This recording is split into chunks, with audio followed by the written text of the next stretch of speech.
छुट्टियां हो रही है। 22 मई से लेके 24 अगस्त तक आपको छुट्टियां हैं, ऐसा ही है। इस मकसद के लिए जो आपको छुट्टियां हुई है, इन छुट्टियों के दौरान आपको कुछ काम दिया मैंने, क्योंकि मैंने यहाँ सामने व्हाइट बोर्ड के ऊपर सारा लिखा है, हर बुक का लिखा है और डिटेल के साथ लिखा है। सब लोग आ लिया है? चलो, जितना भी मैंने यहाँ पे काम दिया है तकरीबन 98% जो है मैंने सारा आप लोगों को पढ़ाया हुआ है। तो इस दौरान आप मेरे से एक वादा करेंगे कि आप छुट्टियों में ये जितनी महीने आपके 3 माह छुट्टियों के बन रहे हैं, सारी छुट्टियों के दौरान आप लोग अपना टाइम वेस्ट नहीं करेंगे। अपना टाइम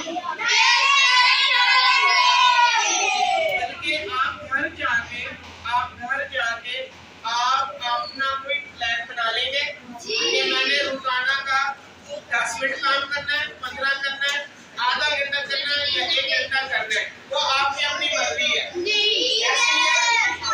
लेकिन आपने एक चीज का मेरे साथ वादा करना है कि हम कोई दिन बगैर पढ़े बगैर काम किए नहीं गुजारेंगे, ऐसा ही है। कोई दिन हम बगैर पढ़े नहीं गुजारेंगे। मैंने आपको 2 महीने पढ़ाया है, 5 क्लास 2 महीने पढ़ाया है। इन 2 महीनों के अंदर जितना भी मैंने काम करवाया, छुट्टियों के बाद आपका एक टेस्ट होगा। छुट्टियों के बाद क्या होगा? फिर उस टेस्ट की बिना पे आप लोगों की पेरेंट्स मीटिंग होगी। क्या होगी? इस सबके सामने मैंने आपका रिजल्ट भी रखा।